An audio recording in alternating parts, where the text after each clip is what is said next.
मेरी initial schooling मेरी और मेरे भाई की पब्लिक स्कूल हैदराबाद में हुई। ज़ाहिर है मेरी जो अंग्रेज़ी थी वो ग्रामर स्कूल के बच्चों के मुकाबले में कमज़ोर थी। एकेडमिक परफॉर्मेंस अच्छी थी, तो मुझे अमेरिका की एक अच्छी यूनिवर्सिटी है डार्टमouth कॉलेज जी। वहाँ पे तकरीबन 100% स्कॉलरशिप पे दाखिला मिल गया। तो वहाँ पे एक और फिर कल्चरल शॉक मिला। एग्ज़ाम में कोई आपको इन्विजिलेट नहीं करेगा, ये आपके ऑनर पे है कि आप चीटिंग नहीं करेंगे। चाहे से हम स्टूडेंट लेवल पर लेकर जाएं या चाहे हम रियासती जिम्मेदारियों पर ले जाएं या इवन कोई एक छोटा सा बिजनेसमैन भी है, बिल्कुल। शरीफ वो है जिसको मौका ना मिला। मैंने पाकिस्तान में आके किसी कंपनी में ऐसा काम नहीं किया, मैंने अपना बिजनेस शुरू कर दिया। साथ मैंने IBA भी ज्वाइन कर लिया as a visiting faculty member. अगर मुझे कुछ वैल्यूज बताएं कि जिनके ऊपर मेहनत की जाए, यानी फोकसली सिर्फ इनके ऊपर मेहनत की जाए, तो आपको अगली जनरेशन से कुछ अच्छी तवक्को है। ये भी मैंने वेस्ट में देखा कि उधर इतनी ज़्यादा डिस्पैरिटी बज़ाहिर अच्छा, नज़र नहीं आती, लेकिन हमारे माशरे में बहुत है। तकरीबन 8 करोड़ बच्चा इस वक्त स्कूल जाने का यानी अहल है। मैं ये नहीं कह रहा कितने पढ़ रहे हैं कितने नहीं पढ़ रहे।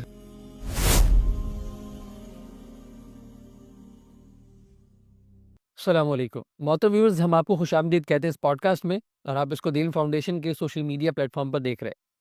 जैसे कि आप जानते हैं, सोशल मीडिया पर दीन फाउंडेशन की तरफ से हम मुख्तलिफ़ किस्म का कंटेंट आपके साथ शेयर करते रहते हैं। आज से हम इस पॉडकास्ट के सिलसिले का आगाज़ कर रहे हैं, जिसमें आप मेंटोरशिप, एजुकेशनल इंस्टीट्यूशन और पेरेंटिंग के मसाइल के ऊपर हम इसके ऊपर कंटेंट पेश करेंगे आपके सामने।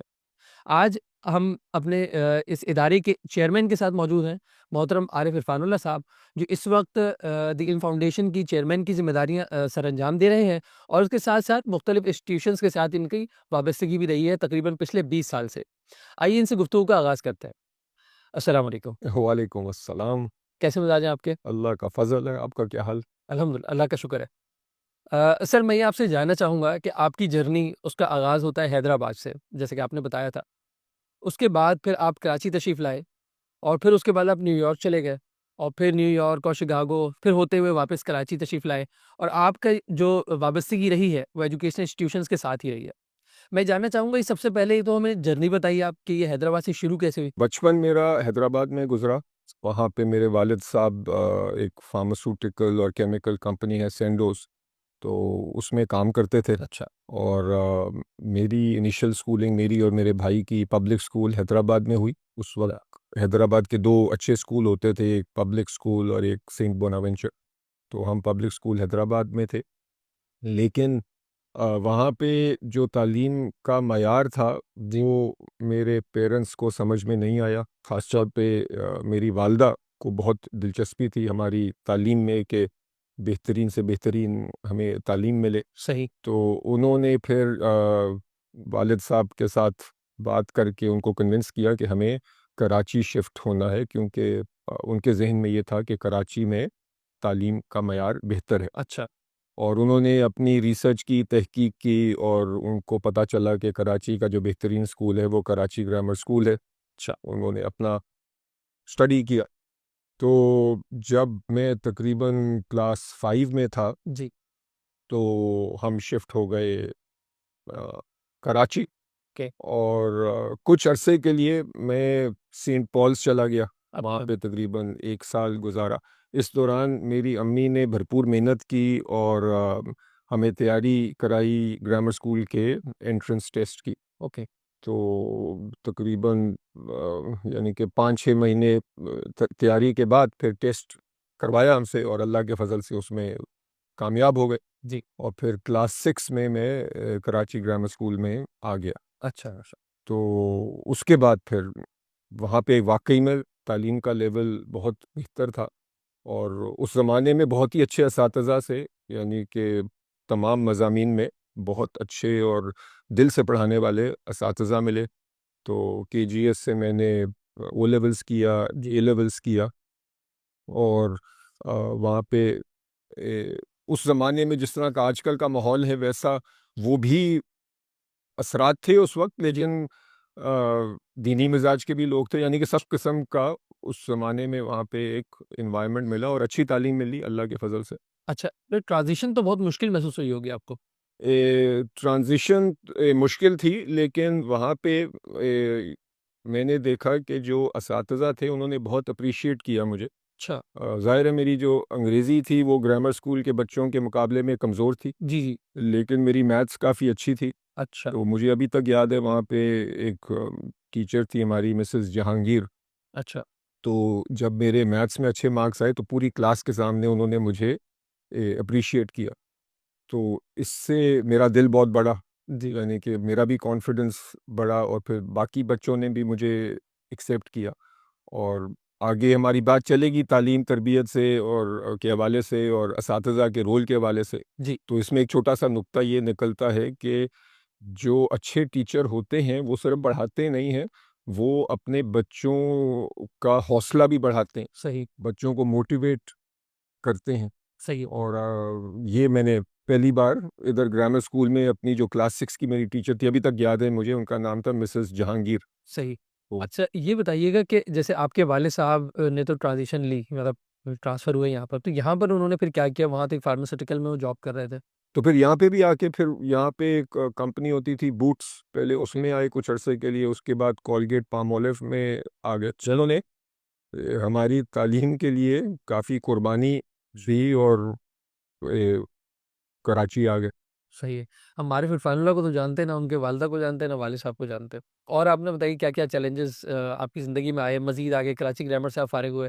सो उस कराची ग्रामर से फ़ारिग हुआ, उसके बाद फिर यानी कि अल्लाह के फ़ज़ल से एकेडमिक परफॉर्मेंस अच्छी थी, तो मुझे अमेरिका की एक अच्छी यूनिवर्सिटी है डार्टमouth कॉलेज, जी, वहाँ पे तकरीबन 100% स्कॉलरशिप पे दाखिला मिल गया। अच्छा, तो फिर यानी कि ए लेवल्स करने के बाद फिर मैं अमेरिका चला गया। से न्यूयॉर्क के करीब, न्यूयॉर्क के आगे बॉस्टन है, वहाँ पे ईस्ट कोस्ट में ये यूनिवर्सिटी है, अ, डार्टमouth कॉलेज। तो वहाँ पे चला गया, तो वहाँ पे एक और फिर कल्चरल शॉक मिला कि इससे पहले मैं कभी यानी कि पाकिस्तान से बाहर नहीं गया हुआ जी, था। जी, जी। तो उधर जाके एक जो बड़ा शॉक मुझे मिला वो ये कि जब हमने अपनी वहाँ पे पढ़ाई शुरू की, जी, तो हमें बताया गया कि इधर आप ऑनर कोड पे हैं। ऑनर तो अब को? ऑनर कोड का ये मतलब था कि एग्ज़ाम में कोई आपको इन्विजिलेट नहीं करेगा, ये आपके ऑनर पे है जी, जी, कि आप चीटिंग नहीं करेंगे। सुभान अल्लाह! तो हम जो इंडिया पाकिस्तान के नौजवान थे, हम तो हैरान परेशान हो गए कि ये क्या चीज़। तो कुछ अरसे बाद यानी कि कुछ लोगों ने तो उसका फ़ायदा उठाया, अच्छा, लेकिन ज़ाती तौर पे चूँकि एक पीछे से एक दीनी माहौल से भी ताल्लुक़ था, तो बात समझ में आ गई और बहुत इम्प्रेस भी हुआ मैं कि जी, पाकिस्तान में तो मैंने कभी ऐसा देखा नहीं था। जी, जी, जी, तो यहाँ पे एक एक और मुल्क में आके मैं ये कॉन्सेप्ट देख रहा हूँ कि बंदा बग़ैर इन्विजिलेशन या बग़ैर पकड़े जाने के डर के फिर भी यहाँ पे एक तवक्को है, एक्सपेक्टेशन है कि आप ईमानदारी से काम करेंगे। ज़बरदस्त। तो उसके बाद फिर यानी कि एक सिस्टम में आप जाते हैं, पीछे मेहनत की आदत थी, तो जी। वो पढ़ाई की 4 साल में बैचलर्स ऑफ इंजीनियरिंग की डिग्री मिल गई। अच्छा, तो ये तो हुई आपकी दूसरी ट्रांज़िशन, यानी पहले आप कराची ग्रामर वाली ट्रांज़िशन जो कि यकीनन एक मीडियम की तब्दीली थी। अच्छा, ये ट्रांज़िशन और ज़्यादा बड़ी महसूस हुई होगी आपको, क्योंकि ज़ाहिर-सी बात है यहाँ सिर्फ़ आपको एक तो माहौल की तब्दीली सबसे पहले आपके सामने आई। दूसरी बात फाइनेंशियल कुछ जो है चैलेंजेस का सामना हुआ होगा, वो कैसे आपने डील किया? ज़ाहिर है आप अपने मुल्क में नहीं है। सो मैं जब अमेरिका में था, एक तो अल्लाह के फज़ल से काफ़ी स्कॉलरशिप मिली। ओके, उसके साथ-साथ वहाँ पे ये कॉन्सेप्ट था वर्क स्टडी का, यानी कि हम पढ़ते भी थे, जी। लेकिन जॉब्स भी करते थे।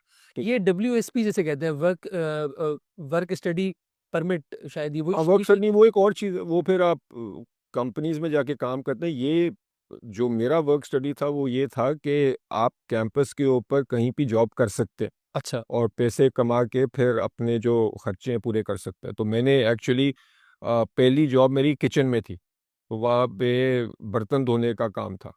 अच्छा। तो लेकिन वो सब मशीनों के ज़रिए और चीज़ें थी, लेकिन वहाँ पे एक और चीज़ सीखी मैंने बहुत बड़ी कि जिस तरह हमारे माशरे में ये स्ट्राटा हैं डिफरेंट, यानी कि एलीट सेगमेंट है, एलीट सेगमेंट के जो बच्चे हैं वो कमतर काम नहीं करते। करते और अपने आप को ज़रा एक हायर लेवल पे समझते हैं, अपनी जूतियाँ भी शायद सीधी नहीं करते।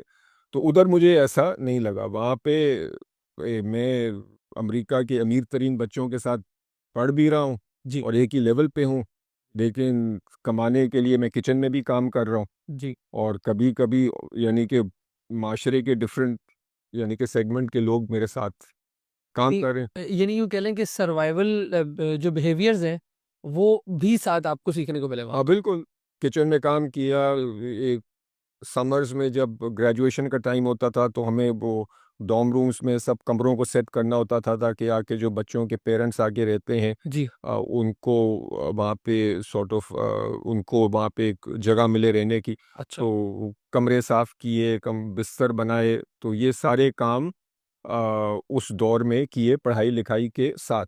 ज़बरदस्त। तो इससे एक इंसान में एक आजिज़ी आ जाती है, जिसका मैं बहुत शुक्रगुज़ार हूँ। तो ये ओवरऑल एक एक्सपीरियंस था, और उधर बहुत सारी चीज़ें पढ़ी इंजीनियरिंग के साथ साथ, रिलीजन, फ़िलॉसफ़ी, इकोनॉमिक्स। अच्छा। यानी कि ज़हन में फिर यानी काफ़ी एक वुसअत आई, एक एक बड़ी ब्रॉड एजुकेशन मिली अल्लाह के फ़ज़ल से, सही है। और उसका मुझे अभी तक फ़ायदा हो रहा है, क्योंकि जो चीज़ें अगर मैं किसी एक नॉर्मल इंजीनियरिंग स्कूल में जाता जी, जी। तो सिर्फ़ इंजीनियरिंग ही पढ़ता, लेकिन यहाँ इंजीनियरिंग के साथ-साथ और कई चीज़ें पढ़ी और सीखी। ठीक है। अच्छा, अब जब आप इंजीनियरिंग से जो है ग्रेजुएट हो गए, तो उसके बाद आपने फिर मैंने ग्रे अपनी जॉब शुरू की। उस ज़माने में ये कंपनी अब निस्बतन अपनी अर्ली स्टेजेस में थी, जो अब बहुत बड़ी कंपनी ओरेकल कॉर्पोरेशन अच्छा, कैलिफ़ोर्निया में। तो वहाँ पे मैंने अपनी पहली जॉब की। अच्छा। तो ओरेकल कॉर्पोरेशन जॉइन किया, वहाँ पे जो डेटाबेस डिपार्टमेंट था उसमें काम किया, और उधर भी बहुत सीखने को मिला। वो फिर एक कॉर्पोरेट कल्चर वहाँ पे मिला, और वहाँ पे जी। भी ये एक ओपननेस सीखी कि वहाँ पे जो मैनेजर्स थे वो बहुत आसानी से अपने एम्प्लॉइज़ के साथ बात करते थे, अच्छा। और एम्प्लॉई को कोई फीडबैक देनी होती थी कि कोई चीज़ सही नहीं है, तो बड़ी आसानी से वो फीडबैक दी जा सकती। ओके। तो एक ओपननेस को इनकरेज किया जाता था कि आप मेहनत करें, और आपको कोई चीज़ समझ में नहीं आती तो आप पूछा करें। सही, सही। अच्छा, फिर उसके बाद फिर आप मास्टर्स के लिए एमबीए वगैरह हाँ, किया? दौरान दो ये मैंने फिर अपना एमबीए किया यूनिवर्सिटी ऑफ शिकागो से। तो ये अच्छा, भी एक काफ़ी मशहूर यूनिवर्सिटी है, लेकिन ये मैंने किया काम के साथ-साथ। तो अच्छा। यानी के साथ काम भी कर रहा था। जी। मेरी शादी भी हो गई थी, अब 2 बच्चे भी हो गए थे, तो जॉब छोड़ना ज़रा मुश्किल था। सर, यहाँ बीच में एक सवाल पैदा होता है कि आपने पढ़ाई, साथ जॉब और शादी, ये सब साथ-साथ कैसे कर लिया? हाँ, ये बड़ा मुश्किल 2-3 साल का मरहला था। उसके पीछे सोच ये थी कि अगर मैंने अभी नहीं किया तो बाद में और मुश्किल हो जाएगा, अच्छा। और बाद में शायद रिग्रेट होगा कि क्यों ना किया। जी, तो जी। एक चीज़ ये होती है कि रिग्रेट अवॉइडेंस, तो कि आगे मैं जाके रिग्रेट ना करूं। अभी 27-28 साल का हूं, अभी एनर्जी है और कैपेसिटी है, तो अभी 3 साल मेहनत करके कर लूं। ज़ाहिर है इसमें मेरी वाइफ़ की भी सपोर्ट थी, वालदा की जी। भी सपोर्ट थी, तो मेरी वालदा भी आती जाती थीं, और अच्छा, मेरी वाइफ़ काम नहीं करती थीं, तो एक तरीके से ये चीज़ फैमिली सपोर्ट के बगैर हो नहीं सकती। बिल्कुल नहीं हो सकती थी। तो फैमिली सपोर्ट थी, तो ये अल्लाह के फ़ज़ल से हो गया। ठीक है, तो ये एक मैं यूँ समझूँ कि आपकी तीसरी ट्रांज़िशन थी। राइट, बिल्कुल, वो भी एक स्टेज था कि यानी कि फैमिली भी हो गई और काम भी चल रहा है, और साथ मज़ीद पढ़ाई। ये असल में पीछे वालदा की तरफ से हमेशा तालीम, तरबियत, पढ़ाई-लिखाई की एक बहुत अहमियत थी। सही। तो उस सिलसिले में फिर यही आइडिया था कि मुझे एमबीए भी कर लेना चाहिए। सही। तो वो एक पीछे से एक स्पिरिट होती है, एक ड्राइविंग फ़ोर्स होती है, वो मुझ में थी, तो वो फिर मैंने माशाल्लाह। कर लिया। तो यहाँ पर हमारे जो नौजवान हैं उनके लिए आपका ये आपकी तरफ से सबसे पहला मैसेज तो आ गया कि भाई पढ़ाई लिखाई और बिजनेस के साथ या जॉब के साथ शादी का कोई डायरेक्ट कनेक्शन नहीं है। हाँ, बिल्कुल, ये हो सकते हैं, इंसान अगर मेहनत करे तो ये जो आजकल का है सिलसिला कि पूरी पढ़ाई ख़त्म करके शादी करनी, ये मेरे ख़्याल में अननेसेसरी चीज़ को डिले करना है। सही। हम कोशिश करें कि किसी सपोर्टिव इंसान से शादी हो, ताकि सही बात। जो पढ़ाई-लिखाई है वो भी जारी रह जी। सके। सही है, माशाल्लाह। अच्छा, फिर जनाब आपने वहाँ पर एमबीए किया शिकागो यूनिवर्सिटी में। उसके बाद फिर आपने जॉब वहीं कंटिन्यू की या? फिर मैंने ट्रांज़िशन की, फिर एक कंसल्टिंग कंपनी में आ गया। न्यू अच्छा। जर्सी में एक कंसल्टिंग कंपनी थी, माइंडट्री कंसल्टिंग, फिर उसमें आ गया। वहीं अमेरिका की बात? अमेरिका में ही था। ओके। तो तकरीबन 2006 तक मैं अमेरिका में ही था, अच्छा। और उसके बाद फिर मैंने फ़ैसला किया वापस पाकिस्तान आने का। अच्छा। तो वहाँ पे अमेरिका में बिल्कुल कंफर्टेबल ज़िंदगी थी, लेकिन कुछ चीज़ों का एहसास हुआ कि अगर मैं यहीं पे रहूँगा जी। तो मेरे बच्चे जो हैं वो बिल्कुल अमेरिकन हो जाएंगे।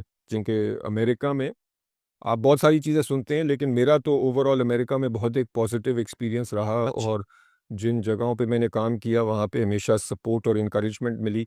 सही। और महसूस ये किया कि आप अच्छा काम करेंगे तो यानी कि colour of skin doesn't matter, अगर आप अच्छा काम कर रहे हैं तो आप आगे चलेंगे। सही। और आप देखेंगे अक्सर जो टेक्नोलॉजी कंपनीज हैं उनकी जो लीडरशिप में अक्सर आपको ब्राउन स्किन लोग, अ, इंडियन, पाकिस्तानी, चाइनीज़ लोग नज़र आएंगे।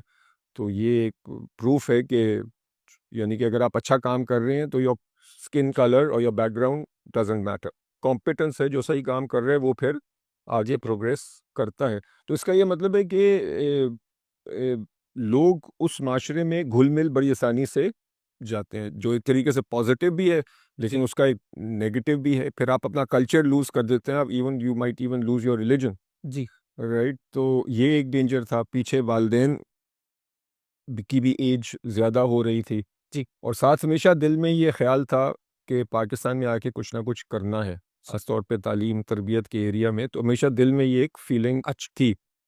तो इन वजूहात, यानी कि कुछ वजूहात थी कि फिर तकरीबन 2006 में वापस मैं पाकिस्तान आ गया। अच्छा, जितनी ट्रांजिशन अब तक हुई है, 3 ट्रांजिशन हुई, ये चौथी ट्रांजिशन, और बिल मेरा ख़्याल ये है कि सबसे हार्डेस्ट ट्रांजिशन होगी। एक्चुअली बहुत लोगों ने यही इसी ख्याल का इज़हार किया कि ये मुश्किल है, क्योंकि जी। 2-3 चीज़ें लोग देखते थे कि जो वहाँ चला जाता है वो शायद बहुत कम वापस आता है, जी। और जो आ जाते हैं वो फिर 2-3 साल में तंग आके फिर जी, जी, जी। वापस चले जाते हैं। जी। लेकिन मुझ पे अल्लाह का बड़ा करम हुआ कि बिल्कुल मुझे ऐसा महसूस नहीं हुआ। मैं वापस पाकिस्तान आया, मुझे लगा कि ये मेरा मुल्क है, और यहाँ पे ठीक है, हज़ार मसले हैं और उन मसलों पे हम आएँगे। सर, अगर वहाँ पर तालीमी इदारों में ऑनर कोड की आपने बात की, और यहाँ तो ऑनर कोड, मतलब यहाँ तो एक जुमला बोला जाता है कि शरीफ वो है जिसको मौका ना मिला। हाँ, चाहे इसे हम स्टूडेंट लेवल पर लेकर जाएँ, या चाहे हम रियासती ज़िम्मेदारियों पर ले जाएँ, या इवन कोई एक छोटा-सा बिज़नेसमैन भी है। बिल शरीफ वो है जिसको मौका ना मिला। तो ऑनर कोड का इतना बड़ा डिफरेंस, आप यहाँ कैसे एडजस्ट हुए? मेरे नज़दीक तो बहुत बड़ी ट्रांज़िशन है। तो बहुत अच्छा सवाल है। इसमें मैं कई बातें करूँगा, फिर उन बातों में आपके सवाल के जवाब आ जाएँगे। एक तो मैंने पाकिस्तान में आके किसी कंपनी में एज़ सच काम नहीं किया, मैंने अपना बिज़नेस शुरू कर दिया। अच्छा। और वो भी एजुकेशन रिलेटेड एक काम था कि एक ये डिग्री होती है, चार्टर्ड फाइनेंशियल एनालिस्ट, सीएफए। जी। तो इसको पढ़ाने का मैंने काम शुरू कर दिया। साथ मैंने आईबीए भी जॉइन कर लिया as a visiting faculty member. तो जब आप पढ़ाते हैं तो वहाँ पे आपका ताल्लुक स्टूडेंट्स के साथ है। आप जाते हैं, पढ़ाते हैं, स्टूडेंट्स के साथ एंगेज करते हैं और आ जाते हैं। जी। तो वो मेरा काम एक चला, और दूसरा मैंने अपना ये जो अपनी कंपनी शुरू की जिसका नाम है आईएफटी, इरफानुल्लाह फाइनेंशियल ट्रेनिंग, और अल्लाह के फजल से ये भी बहुत कामयाब हो गई है और अभी तक चल रही है। तो मैंने अपने काम शुरू किए, इसलिए माशरे में जो प्रॉब्लम्स थी उनका मुझे फिर डायरेक्टली फेस करना, यानी कि नहीं करना पड़ा। लेकिन माशरे का से कनेक्टेड मैं भरपूर था। जिस तरह ऑनर कोड की बात की, तो आईबीए में मैंने जब पढ़ाना शुरू किया, जी। तो वहाँ पे मैंने एक बार स्टूडेंट से अपने पूछा कि अगर आपको मौका मिले चीटिंग करने का, आपको आईबी में माशाल्लाह स्टैंडर्ड अच्छे हैं, और एग्ज़ाम्स में इन्विजिलेशन बड़ी स्ट्रांग होती है, और बाय एंड लार्ज एक इंटेग्रिटी का मामला है। अगर हल्का फुल्का कोई एक्सेप्शंस अपनी जगह, लेकिन रेपुटेशन भी अच्छी है। लेकिन मैंने स्टूडेंट से पूछा, अगर ये इन्विजिलेशन ना हो जी। और आपको पक्का यकीन हो कि मैं चीटिंग करूंगा और नहीं पकड़ा जाऊंगा, तो आप में से कितने लोग चीटिंग करेंगे? तो अफ़सोस ये हुआ कि तकरीबन 90% ने हाथ खड़ा कर दिया। तो यानी कि ये हम एक इस्लामी मुल्क में, और सो कॉल्ड इस्लामी मुल्क में, वैल्यूज़ का ये हाल है। आप ये कह लें कल्चरली इस्लामिक मुल्क। हम कल्चरली इस्लामिक मुल्क है, हमें पता है कि क्या सही है क्या गलत है, लेकिन अनफॉर्चुनेटली हमने एक ऐसा माहौल बना लिया है जिधर चीटिंग, करप्शन एक को नॉर्मलाइज कर दिया गया। पहले बुरा समझा जाता था, अब उसको इतना बुरा भी नहीं समझा जाता। यानी कि जी। आप ये तसव्वुर करें ना कि लोग ओपनली कह रहे हैं कि अगर मैं नहीं पकड़ा जाऊंगा तो मैं करूंगा चीटिंग। जी। तो ये, और फिर साथ साथ बाय द वे मैंने टीसीएफ में भी वॉलंटियर करना शुरू किया। अच्छा। तो यानी कि एक तरीके से आईबीए को आप हम अपने एजुकेशन एरिया में एक एलीट जी, जी, या हम बिल्कुल ऐसे ही है। लें, और टीसीएफ जो है वो सॉर्ट ऑफ लोअर इनकम बच्चों को कैटर जी, करता है, तो ज़ाहिर है तालीम का मेयार में बहुत फ़र्क था, जी, जी, लेकिन वैल्यूज़ के मेयार में कोई ख़ास फ़र्क नहीं था। जी। मेरा सवाल भी अभी उसी तरफ आ रहा था कि आपने ज़ाहिर-सी बात है, आपने हैदराबाद से सफ़र का आगाज़ किया और फिर शिकागो से होता हुआ वापस ये कराची आया और फिर कराची में भी एजुकेशन इंस्टीट्यूट में ही आया, ठीक है? तो आपने इस तमाम तर जर्नी के अंदर सबसे पहले तो ये बताइए कि फ़र्क क्या देखा? और जो फ़र्क आपने देखा, उसको बेहतर करने के क्या इम्कानात मौजूद हैं? बिल्कुल, ये बहुत अच्छा सवाल। तो यानी कि एक जो देखें, हम पाकिस्तान की बात करते हैं, जी, पाकिस्तान में तालीम की बात करते हैं, जी। तो इश्यूज़ तो पाकिस्तान में बहुत सारे हैं। जी, जी। उनको तो हम उन पे बात करना शुरू करें तो यानी कि सारा 3 दिन का जवाब। पॉडकास्ट है तो कहीं नहीं। हाँ, बिल्कुल। जी, तो मैंने एक काम तो ये किया कि चूँकि मेरा बैकग्राउंड जनरली तालीम तरबियत से था, तो मैंने ये फ़ैसला कर लिया कि मैंने अपना फ़ोकस एजुकेशन, तालीम तरबियत पे करना है। जी, और जो मैंने दुनिया में भी चीज़ें देखी कि जिधर वैल्यू सिस्टम बेहतर है, वहाँ पे इन जनरल चीज़ें आगे चल के भी बेहतर होती हैं। जिधर स्कूल लेवल पे, यूनिवर्सिटी लेवल पे वैल्यूज़ स्ट्रॉन्ग हैं, जी, वहाँ पे आगे चल के माशरे में भी एक बेहतर असर आता है। सही। तो पाकिस्तान में एक बहुत बड़ा जो मैंने चैलेंज देखा है कि हमारा वैल्यू सिस्टम बहुत कमज़ोर, जी, यानी कि बुनियादी चीज़ें, सच बोलना, ईमानदारी, जी, ये हम अपने स्कूल सिस्टम से ही इनको कॉम्प्रोमाइज़ कर देते हैं। जी, जिस वजह से आगे चल के यानी कि गलत प्रैक्टिसेस, करप्शन वगैरह जी, जी। वो आगे हो जाती हैं। सर, मैं यहाँ पे आपकी बात इंटरप्ट करूँगा। मैं तो बड़ा अजीब-सी बात मेरे ज़हन में बैठी हुई है। देखिए, एजुकेशन इंस्टीट्यूट को तो हम पैसे देते हैं ना कि भई हमारे बच्चों को पढ़ाओ। बिल्कुल, बच्चा तो मेरा अपना ज़ाती होता है ना, मैं उसका पेरेंट हूँ। अब मैं अपने बच्चे से ये कहता हूँ, "बेटा वो अंकल आए, उनको बोलना अब्बू घर पे नहीं है।" बिल्कुल। तो तरबियत का मयार तो वहीं से खराब हो गया। बिल्कुल, तो तो ये ये अक्रॉस द बोर्ड हमारा एक चैलेंज है और इसको हमने ठीक करने की कोशिश करनी है। जी, ज़ाहिर है तरबियत घर पे भी होती है, तरबियत स्कूल में भी होती है। जी, मैंने पीछे ज़िक्र किया था कि यानी कि जो मेरी टीचर थीं क्लास 6 की, उन्होंने मेरी कितनी हौसला अफ़ज़ाई की। जी, यानी कि और टीचर्स हैं जिन्होंने ईमानदारी की अहमियत का एहसास डाला हम में। जी, जी, तो मैं तो ये कहता हूँ कि टीचर्स भी बहुत इम्पैक्ट क्रिएट कर सकते हैं जी, और पेरेंट्स भी कर सकते हैं। जी, अब ये अब हमारे ऊपर है, हमारा जो अब इदारा है, हम आहिस्ता-आहिस्ता इल्म फाउंडेशन पे भी आएँगे, क्योंकि हमारा ताल्लुक एजुकेशनल इंस्टीट्यूशंस के साथ है, टीचर्स के साथ है, जी, तो हमारा फ़ोकस ज़्यादा टीचर्स पे है। जी, लेकिन इनडायरेक्टली हम ऑब्वियसली चाहेंगे कि हमारा एक पॉजिटिव इन्फ्लुएंस बच्चों पे और पेरेंट्स पे हो, जी, और हम कोशिश ये भरपूर करें कि हमारे माशरे में ये जो वैल्यूज़ हमारी होनी चाहिए, जी, इनको हम फिर से उजागर करने की कोशिश करें। सही है। अच्छा, मैं यहाँ जानना चाहूँगा कि आप अगर मुझे कुछ वैल्यूज़ बताएँ कि जिनके ऊपर मेहनत की जाए, यानी फ़ोकस्डली सिर्फ़ इनके ऊपर मेहनत की जाए, तो आपको अगली जनरेशन से कुछ अच्छी तवक्को है। बिल्कुल। देखिए, एक सबसे मेरे ख़्याल में जो बुनियादी वैल्यू है, वो है ईमानदारी की। सही, ऑनेस्टी, ठीक है। ऑनेस्टी, ईमानदारी, ये हमारे दीन में भी नबी सल्लल्लाहु अलैहि वसल्लम ने फरमाया, और ये अक्सर हम जुमे के खुतबात में सुनते तो हैं, लेकिन शायद पता नहीं समझते हैं कि नहीं समझते कि ला ईमान लिमन ला अमानत लहू, ला दीन लिमन ला अहद लहू, कि यानी कि जो अपनी ईमानत का ख्याल ना करे, जी, जी, उसका कोई ईमान नहीं, और जो अपने वादे को पूरा ना करे, उसका कोई दीन नहीं। तो अगर हम अपने माशरे को देखें तो ये तो बहुत बड़ा प्रॉब्लम। जी, तो हम अगर माशरे के बिहेवियर को देखें तो उस इस हदीस की रूह से तो हमारा कोई हकीकत में दीन ईमान है नहीं, अनफॉर्चुनेटली। तो अगर मैं एक वैल्यू पिक करूँगा सबसे बड़ी, जी, वो होगी ये ईमानदारी, जी, जी, ऑनेस्टी, ईमानदारी। और उसके बाद फिर बहुत सारी चीज़ें, एक इंसानी हमदर्दी। मैं ये देखता हूँ कि जो एलीट एरिया में बच्चे होते हैं, जी, वो अब अपने आप को एक और लेवल पे समझते हैं, जी, और यानी कि माशरे में दूसरों की जो जो इतने वेल ऑफ नहीं है, उनकी हेल्प करना, अ, इसको इतना इम्पोर्टेंट समझा नहीं जाता। सही। तो जिस वजह से हमारा माशरा बहुत एक एक टियर्ड माशरा बन गया है, यानी जी, कि हैव्स एंड हैव नॉट्स, ये बहुत बड़ी सेपरेशन हो गई है। जी, तो ये भी मैंने वेस्ट में देखा कि उधर इतनी ज़्यादा डिस्पैरिटी बज़ाहिर अच्छा, नज़र नहीं आती, लेकिन हमारे माशरे में बहुत है।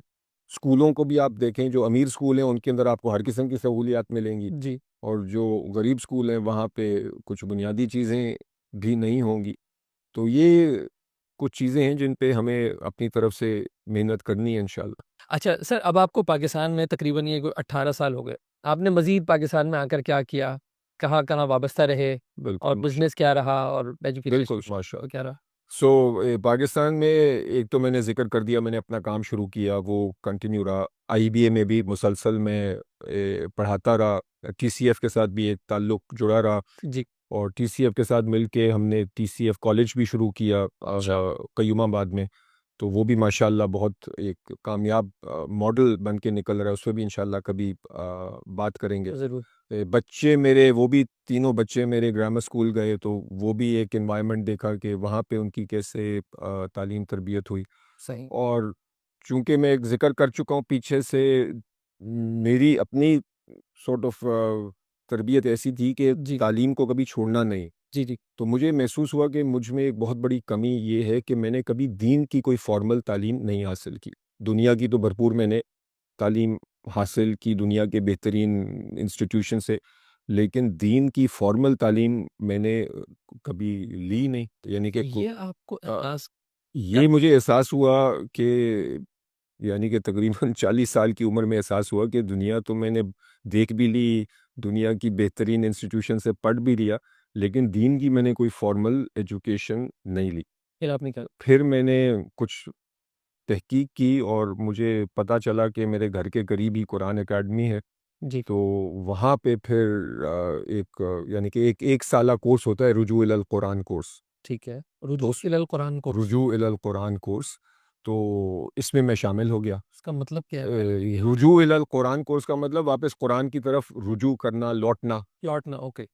तो ये कोर्स किया मैंने और बहुत ही, एक मैं कहूँगा, लाइफ चेंजिंग कोर्स था। बड़ा बहुत ही अच्छी तरह ये कोर्स कराया गया, बिल्कुल एक एकेडमिक सेटिंग में, यानी कि सुबह 8:45 से लेके 1 बजे तक, मंडे टू फ्राइडे पीरियड्स के साथ, यानी कि कुरान, हदीस, बुनियादी फ़िक़्ह, सीरत, सहाबा, अकायद। तो यानी कि ये मज़ामीन, बुनियादी मज़ामीन जो किसी भी पढ़े लिखे मुसलमान को पता होने चाहिए। अच्छा, तो ये कोर्स किया तो इससे बहुत एक फ़ायदा हुआ, एक जज़्बा बढ़ा। सही। और फिर इस कोर्स के बाद फिर कुछ यानी कि ज़हन भी खुला, और इसके बाद फिर मैंने जो एक पूरा एक 8 साल का दरस निज़ामी कोर्स है, जी, उसमें मैं शामिल हो गया। और अब अल्लाह के फ़ज़ल से ये भी मैं, यानी कि मैं टीचर भी हूँ लेकिन स्टूडेंट भी हूँ, दरस निज़ामी का स्टूडेंट हूँ। अब मेरा यानी कि 8 साल में से अब मेरा छठा साल चल रहा है। माशाल्लाह। तो तो इंशाअल्लाह सर ये पढ़ाई आपकी अभी तक इस तरह माशाल्लाह जारी है? बिल्कुल पढ़ाई जारी है। और मेरा ये व्यू है कि असल में हम हमेशा, हमें सोचना ये चाहिए कि मैं तालिब इल्म पहले हूँ और टीचर बाद में। जी, कोई भी चीज़ अगर मैं पढ़ा रहा हूँ तो पहले मैं खुद पढ़ूंगा। जी, जी। तो ये दाढ़ी सफ़ेद हो जाए, जो भी हो जाए, लेकिन इंसान को हमेशा एक ये होना चाहिए कि मैं सीखता रहूँ। अच्छा सर, आपकी एक जो जर्नी रही है, जैसे कि आपने बताया कि आप वेस्ट गए, वहाँ से वेस्ट में आपने मुख्तलिफ़ चीज़ें देखी, फिर आप यहाँ पाकिस्तान आए और पाकिस्तान में भी आपके दिल में ये ख़्याल पैदा हुआ कि एक जो तालीम का एक एंगल मैंने हासिल नहीं किया हुआ, वो अब मैं हासिल कर रहा हूँ। तो क्या इक़बाल का मैं वो मिसरा पढ़ सकता हूँ यहाँ पे कि मुसलमान को मुसलमान कर दिया तूफ़ान मग़रिब ने? बिल्कुल, उस एक असर पड़ता है जब हम मगरिब में जाते हैं और वहाँ पे कुछ चीज़ें देखते हैं, तो कुछ लोग तो बिल्कुल उसमें बह जाते हैं मगरिबी सोच में। यानी आपको ब्लैक और व्हाइट जो है ना, वो मेरा ख़्याल है फिर जब आप ये मज़हबी तालीम की तरफ आए होंगे तो आपको महसूस हुआ होगा। फिर यकीनन आपके सामने मज़ीद मसाइल हाइलाइट हुए होंगे शायद। बिल्कुल ऐसा ही है। मज़हब को थोड़ा गहराई में पढ़ के फिर मज़हब का, यानी कि हमारे दीन का मकसद, जी, ज़िंदगी का मकसद, ये कुछ बेहतर समझ में आता है। जी, और ये जो दीगर मैं काम कर रहा हूँ तालीम और तरबियत के हवाले से, इनकी एक बेहतर समझ आती है जब आप दीन को भी बेहतर समझें। ठीक है। दीन के तनाज़ुर से आप जब अपनी ज़िंदगी को या आगे के मामलात को देखते हैं, जी, तो उससे फिर जो दुनियावी चीज़ें हैं वो भी बेहतर समझ में आती हैं कि हकीकत असल में जी, क्या है। तो इससे अल्लाह के फ़ज़ल से बहुत फ़ायदा हो रहा है। दरस व तदरीस का भी फिर मैंने काम शुरू किया, यानी कि कुरान के दुरूस देना, ये भी काम शुरू किया। यानी कि कोई फ़िक़ही मामलात में नहीं जाना, जी, लेकिन जी, अल्लाह, यानी कि लोगों को अल्लाह की किताब से, अल्लाह से जोड़ने की कोशिश करना। माश और उसमें सबसे ज़्यादा फ़ायदा तो मुझे खुद जी। होता है। लेकिन ये भी एक काम, एक सिलसिला शुरू हुआ। सही है। सर यहाँ पे सवाल एक हमारी पूरी तरतीब से बिल्कुल आउट हो जाएगा। ये बताइए आप अपनी फिज़िकल फ़िटनेस के लिए क्या करते हो?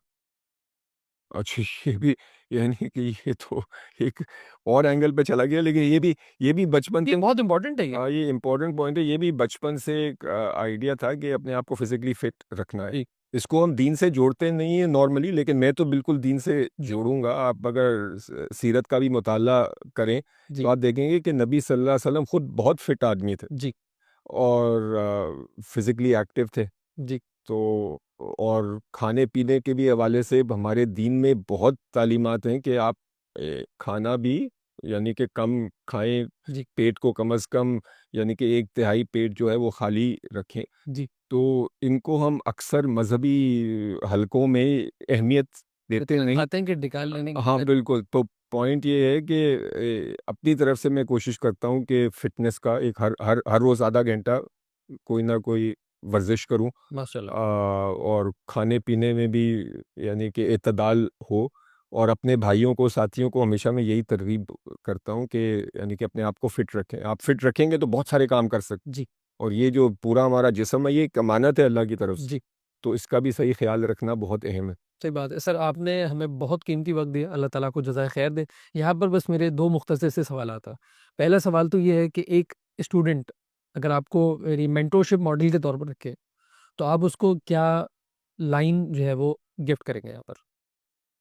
देखिए, ये होता है कई आईबीएम में और जगहों पे बहुत सारे बच्चे आते हैं मेरे पास। जी, तो जो सबसे इम्पोर्टेंट चीज़ मैं कहूँगा कि अपनी ज़िंदगी का मकसद समझो। जी, प्रॉब्लम हमारा ये है, और इसमें हम मज़ीद पॉडकास्ट करेंगे, गुफ्तगू करेंगे तो और तफ़सील सामने आएगी। हम असल में अपनी ज़िंदगी का मकसद भूल जाते हैं। हम जी, अपनी ज़िंदगी का मकसद ये समझते हैं कि बस मेरी ज़िंदगी का मकसद है कि मैंने जॉब करनी है और पैसे कमाना। जी, वो अपनी जगह सही है, वो काम करना है, ज़ाहिर है अपना फैमिली का ख़्याल करना है, लेकिन उसी को अपनी ज़िंदगी का मकसद बनाना। जिस तरह एक करियर है, जी, मैं ये स्टूडेंट्स को कहता हूँ कि देखें, करियर होना सही है। जी, the career should not become your life. यानी कि जो करियर है वो लाइफ का एक हिस्सा है, जी, वो आपकी पूरी लाइफ नहीं है। आपकी life is much bigger than that. तो एक लाइफ का एक मकसद समझना, जी, और उस मकसद को समझने के लिए यू हैव टू, आपको फिर अल्लाह से जुड़ना, जी, और अल्लाह के कलाम से जुड़ना, जी, कुरान से जुड़ना, ये बहुत लाजमी है। सही है। और दुनिया की चीज़ें करें, अच्छी तरह हलाल कमाएं, उसमें हुँ, कोई इशू नहीं है, बस उसको मकसद ना बनाया जाए। ठीक है। माशाल्लाह सर आपने हमें बहुत वाक़ई कीमती वक़्त दिया। अब एक सवाल मुख़्तसरन उसका भी प्लीज़ हमें गिफ्ट कर दीजिए। ये बताइए कि अब आपकी ज़िंदगी का विज़न और मिशन क्या है? इस वक्त जो सबसे बड़ा मैं कहूँगा मेरा मकसद है, वो ये है कि हम अपने तालीमी निज़ाम को बेहतर करें, और ख़ास तौर पे इस तालीमी निज़ाम में जो अक़दार का फ़ुक़दान है, जी, अ क्राइसिस ऑफ वैल्यूज़, इसको एड्रेस करें। बहुत सारे मसले हैं और आगे के पॉडकास्ट में हम इनको डिस्कस करेंगे, लेकिन मेरे नज़दीक एक सबसे बड़ा इशू ये है, चाहे आप यानी कि अमीर स्कूलों में चले जाएँ, गरीब स्कूलों में चले जाएँ, अक़दार का फ़ुक़दान, क्राइसिस ऑफ वैल्यूज़। जी, तो इसको हमें भरपूर कोशिश करनी है एड्रेस करने की। तो ये मैं कहूँगा कि मेरी ज़िंदगी का एक बड़ा मिशन है, और इसी वजह से मैं इल्म फाउंडेशन के साथ जुड़ा हुआ हूँ, क्योंकि इस प्लेटफ़ॉर्म से मेरा ये मानना है कि हम काफ़ी काम कर सकते हैं। कोशिश भी कर रहे हैं, आगे मज़ीद बहुत कुछ करने को है, और इस पे हम बात भी करेंगे मज़ीद, और मैं चलो चाहूँगा कि माशरे में जो भी यही दर्द रखने वाले लोग हैं, असातिज़ा हो गए, वालिदैन हो गए, प्रिंसिपल्स, ओनर्स ऑफ स्कूल्स वगैरह, जी, तो मैं चाहूँगा कि आहिस्ता-आहिस्ता हम एक मूवमेंट क्रिएट करें कि जिनको ये दर्द है, हम मिल के, ये चैलेंज इतना बड़ा चैलेंज है कि कोई एक इंसान, कोई एक इदारा इस जी। मसले को हल नहीं कर सकता। ये एक मिल के काम होगा। तकरीबन तो 8 करोड़ बच्चा इस वक़्त स्कूल जाने का यानी अहल है। हाँ, बिल्कुल। ये नहीं कह रहा कितने पढ़ रहे हैं, कितने नहीं पढ़ हाँ, रहे। बिल्कुल, आप तसव्वुर करें कि अगर हम अपने जो स्कूल में बच्चे जा रहे हैं, उधर इस लेवल पे हम ऐसा कोई काम करेंगे, बच्चों की वैल्यूज़ बेहतर हो जाए, तो लॉन्ग टर्म फिक्स हमारे मुल्क का यही है। यानी कि और कोई फिक्स मेरे नज़दीक लॉन्ग टर्म पायदार कोई हल मुझे और नज़र नहीं आता। जी, सबसे जो पायदार हल वो है कि हम अपने जो एजुकेशन को, और इसमें सिर्फ़ जो हम तालीम कहते हैं वो ना हो, तरबियत भी हो। जी, तो ये मामला है और इसके लिए हम इंशाल्लाह ज़रूर सर, अल्लाह ताला आपसे दोबारा वक्त लेंगे। अल्लाह ताला आपको जज़ाए खैर दे कि आप तशरीफ़ लाए, हमारे लिए वक्त निकाला आपने। मोहतरम व्यूवर्स, इंशाल्लाह नेक्स्ट एपिसोड में द इल्म फाउंडेशन ही के प्लेटफॉर्म से आपसे मुख्तलिफ टॉपिक्स पर बात होगी। इसी तरीके के इशूज़ पर बात करेंगे और मुख्तलिफ मेहमानों के साथ भी आपके सामने पेश करेंगे प्रोग्राम्स। बहुत शुक्रिया आपका भी।